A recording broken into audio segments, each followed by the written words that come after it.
Greetings, beloveds.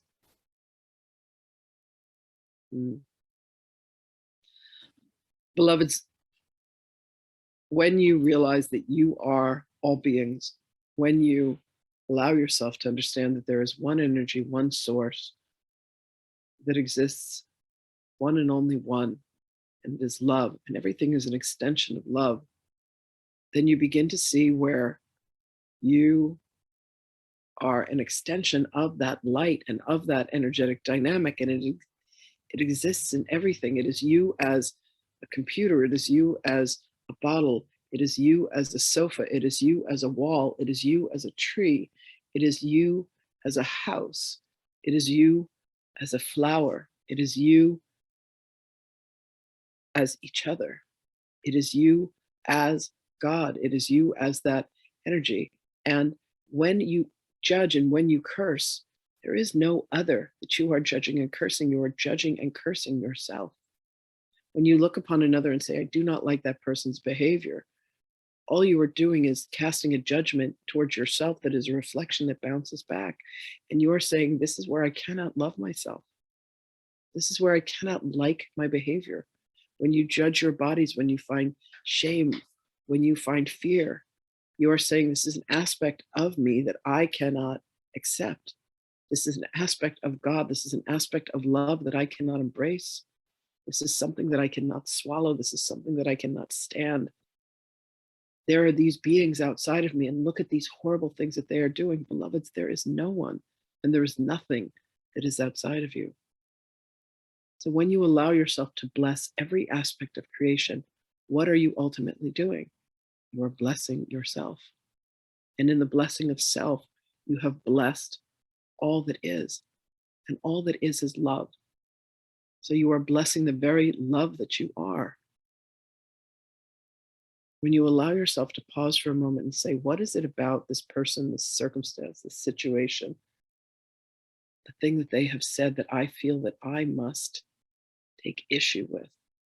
It is an aspect of self that you have long ago tucked away as a memory and said, I find this unacceptable and I will put it away on the shelf, and someday I will draw it out and I will have a conversation with it, and I will learn to love it, and I will learn to embrace it, and I will learn to bless it, and I will learn to hold it in deepest arms of love.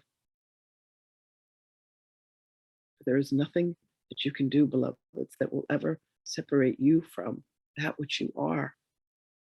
And yet you have allowed yourself to believe that there are others out there who have done this to you and done that to you. And then there are those that you have perpetrated heinous crimes against yourself. Beloveds, what you are doing is stretching yourself to remember the Christed being that you are. That is all that any of us are ever doing. And beloveds, understand that it has already occurred that you have remembered, you have fully remembered. But what you are to do with each packet of energy that comes towards you is to receive it, to allow yourself to feel it, and then to release it. It is a very simple 3-step process.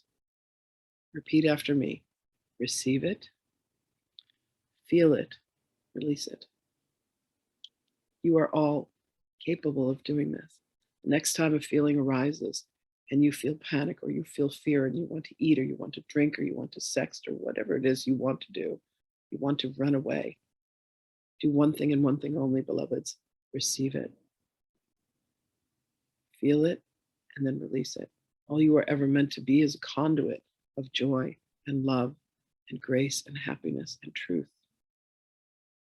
Allow yourself to not keep any secrets, beloveds, for it is the secrets that you hold on to and say, I must not ever let anyone know. You think that there is someone that does not see everything that you are pretending to hide? Do you think that there is not an all-loving source that has created every thought within your mind? You are all channels. You are all meant to be channels. Receive, allow, feel, embrace, and then release. Be the channel, be the conduit that you are for the experience of the good and the holy. Come, beloveds, let me answer whatever questions you may have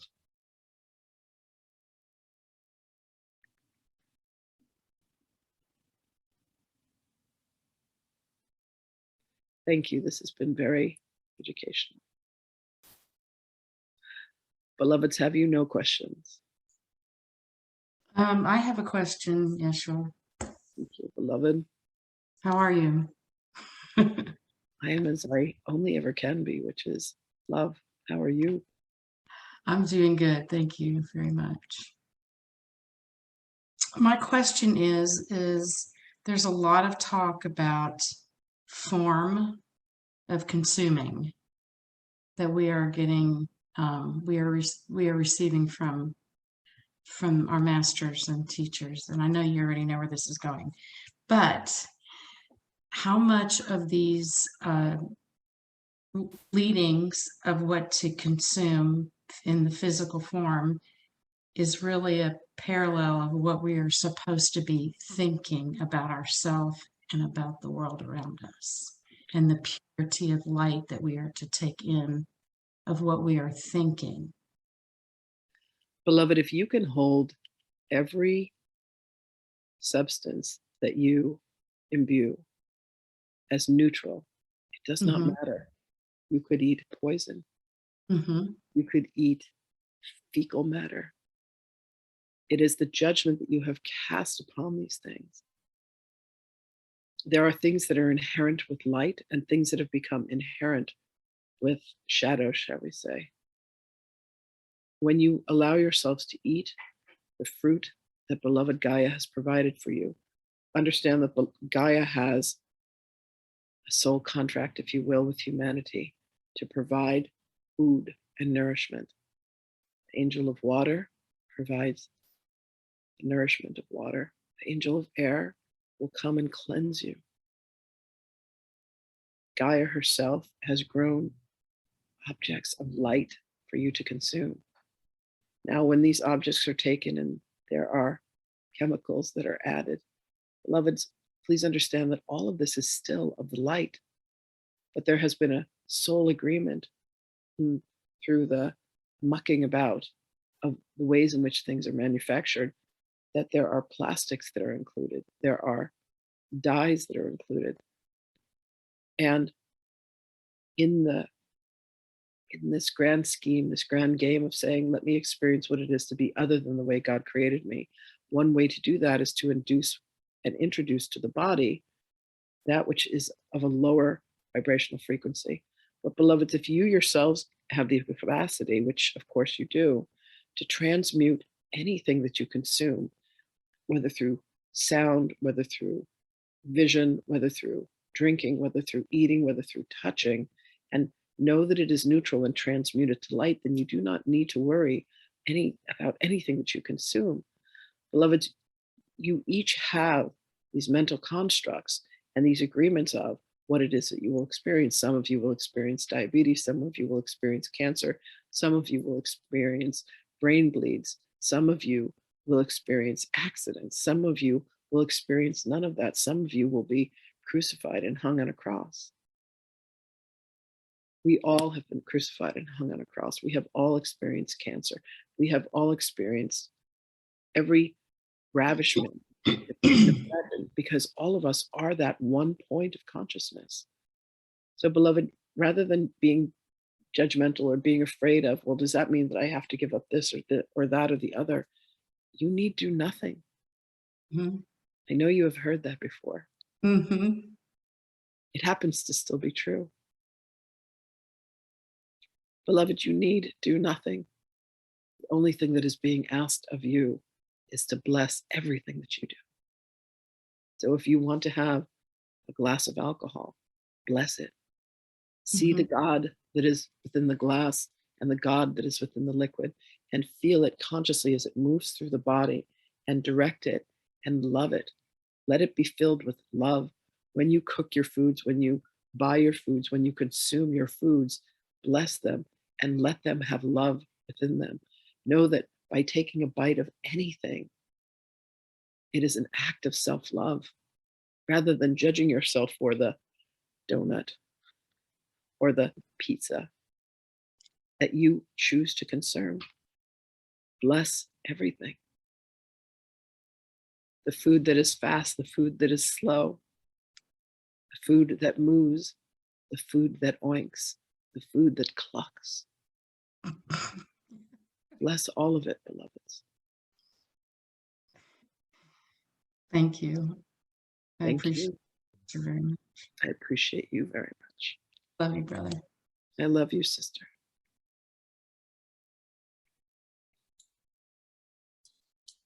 Beloveds, bless all, every being that is before you. Allow yourselves to be willing to give up the secrets, the things that you have hidden even from yourself, beloveds. Let the truth be revealed. Let the truth bring you to the light of love and to the remembrance. Remember, beloveds, allow yourselves to remember that you are indeed the light and the love, that we all are connected. Sohana Grace does this beautiful illustration that she had seen of this myriad of candles, different shapes and different sizes and different textures and different colors. And yet there is one element to each candle that is the same. And it is so with all beings. Each of you are these individual candles, and yet what burns within you is the light that unifies all. And your light can touch another candle that is dim at the moment and can bring it back to light, bring it back to life, and bring it back to love. That is your purpose. Purpose is to remember, to awaken, and to be that Christ being that you are. Invite me close. Welcome me to the place that I have always been, which is within your hearts. And allow me to help you on this journey. There are so many of us who are elbowing each other out of the way to get to you, to assist you. The difficulty with not having elbows is that it goes right through.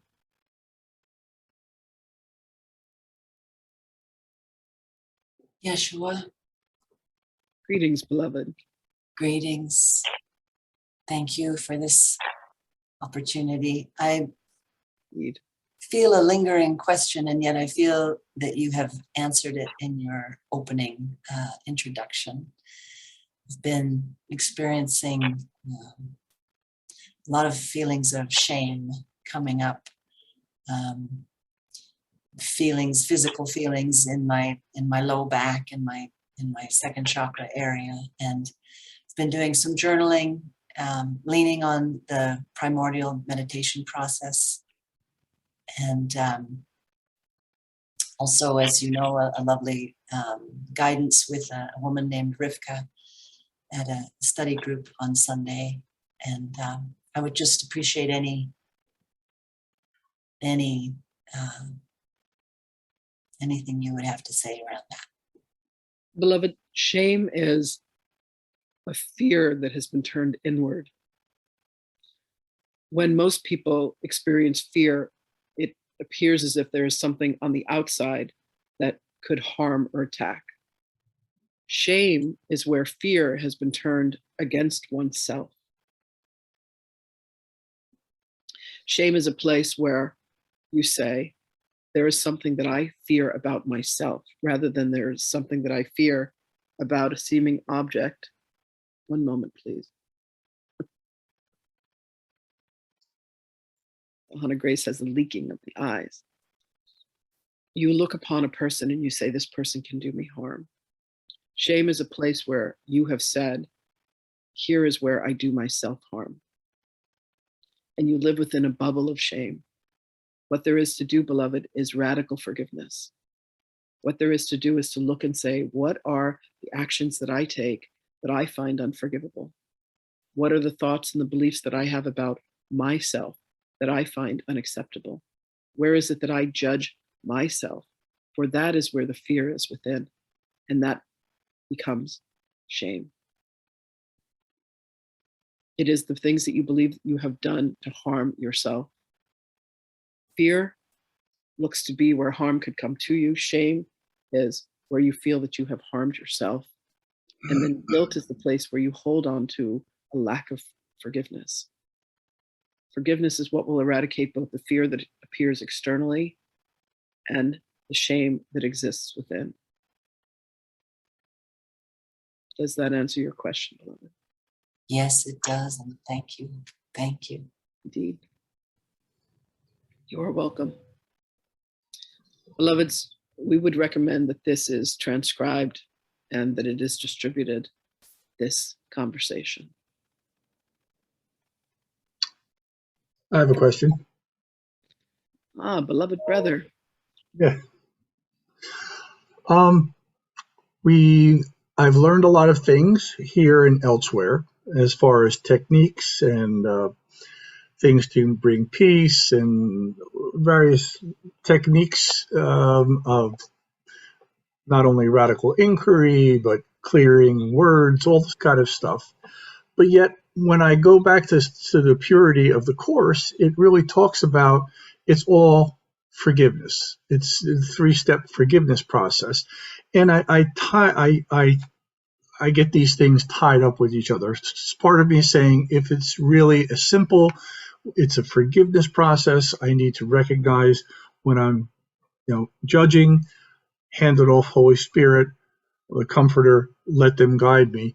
But at the same time, I feel like I'm learning all these specialty techniques, which in my mind start to sound like I'm going counter to the simplicity of things, and I get myself all tangled up. Can you give me some guidance here? Indeed, beloved. Beloved, when you say, Holy Spirit, I ask you to come and remove the thinking that has allowed me to indulge in fear, the Holy Spirit says, absolutely, and comes and removes it. And when you do it again, but you do not ask Holy Spirit to come and remove it, you have started to create a pattern and a habit for yourself. Now you can continue to ask Holy Spirit time and time again to remove these defects of character, if you will. And yet, if that path is well worn for you and not one that you wish to walk down again, we say, let us try a window if a door will not open. Or let us give you 100 doors to walk through and 1,000 windows. Or one of them will bring you to the place where you say, I have done this so many times. I have learned all that is meant to be learned here. And now it is time for me to no longer do that behavior, no longer walk that pathway. It does not matter the tool that you use. There are many ways to open a door. There are many ways to open a window. The Holy Spirit is the universal key. It is the key that unlocks every door. And if you are willing to call upon the Holy Spirit, time after time after time after time, the Holy Spirit never tires. The Holy Spirit looks upon you as the cat that wants to go out and wants to come back in, and wants to go out and wants to come back in, and wants to go out and wants to come back in, wants to go out and wants to come back in, and never tires of opening the door for you. And beloved, as the owner of many cats, you understand. I'm laughing, yes. The Holy Spirit is the universal key that will unlock every door and every window and every barrier that you could possibly put up. And here's the grace of the Holy Spirit. The Holy Spirit is infinite patience. The Holy Spirit does not exist within the time-space continuum. The Holy Spirit is the bridge that brings you back to the love that you are. Thank you. Indeed. Beloveds, I must release from this body at this moment. I love you all. Call upon me. I am here with you always. The journey becomes shorter. The light becomes greater. There are many changes that are indeed coming. Be as neutral as you can. Raise your frequencies as high as you can, beloveds. And know that there is so much guidance and so much assistance. If there is one relationship for you to develop so powerfully, let it be the relationship with love and with blessings. Bless everyone and bless everything. And for those of you that are doing this, we thank you. And you know who you are. Blessings, beloved ones, and indeed, I will speak with you again.